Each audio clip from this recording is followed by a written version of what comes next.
अस्सलाम वालेकुम। आज हम बात करेंगे उन कपल्स के हवाले से जिनकी अभी रिसेंटली शादी हुई है और वो कंसीव करना चाहते हैं। उनके लिए हम आपको टिप्स बताएंगे, स्पेशली ख़वातीन के लिए, कि वो किस तरह जल्द से जल्द कंसीव कर सकती हैं और उनको ये गुड न्यूज़ मिल सकती है। पहली बात तो ये कि कोई भी लड़की जिसकी शादी उसको पता है कि अब मेरी शादी होने वाली है, तो वो अपनी शादी से 3 माह पहले ही कुछ सप्लीमेंट्स लेना स्टार्ट कर दे, जिसमें विटामिन सी, फॉलिक एसिड या कोई भी वो अच्छा सा विटामिन डी ले सकती है और मल्टी विटामिन भी ले सकती है। दूसरी सबसे इम्पॉर्टेंट बात ये कि उसको अपने जो पीरियड्स का साइकिल है उसकी नो हाउ होनी चाहिए कि उसका 30 डेज़ का साइकिल है या 28 डेज़ का। अगर तो 28 डेज़ का साइकिल है तो ओवुलेशन का डे 14 है।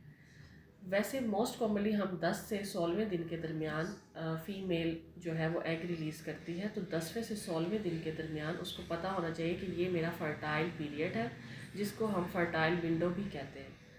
इस जो विंडो होती है फ़र्टाइल विंडो, इसमें मैक्सिमम चांस है कि कंसेप्शन हो जाए, और इसी पीरियड के दौरान हस्बैंड और वाइफ ने ऑल्टरनेट डेज़ पे आपस में मिलाप करना है ताकि प्रेगनेंसी के चांसेस बढ़ सकें। दूसरी सबसे इम्पॉर्टेंट बात यह है कि दोनों कपल्स, चाहे मेल हो या फीमेल, उसमें दोनों की न्यूट्रिशन बहुत ज़्यादा मैटर करती है, जिसमें उन्होंने फ्रूट्स लेने हैं, दूध लेना है, वेजिटेबल्स, ड्राई फ्रूट्स।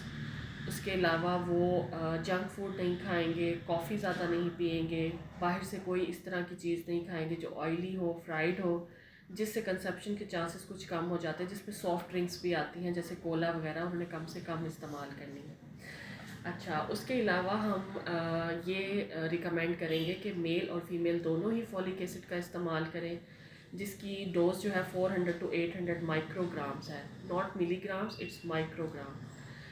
तीसरी चीज़ जो इम्पोर्टेंट है वो है लाइफस्टाइल चेंजेस, के दोनों के ही वेट जो है वो नॉर्मल होने चाहिए, ना ही बहुत ज़्यादा हो, ओबीस में ना आ जाए, ना ही वो बहुत वीक हो दोनों। और दोनों हल्की फुल्की फ़िज़िकल एक्टिविटी में इन्वॉल्व हो, चलना फिरना हो, एक्सरसाइज हो। और सबसे इम्पॉर्टेंट बात यह कि उनको स्ट्रेस नहीं लेनी, आइदर इस बात की कि वो उनको प्रेगनेंसी क्यों नहीं हो रही, क्योंकि स्ट्रेस की वजह से ओवुलेशन डिले हो सकती है फीमेल्स में।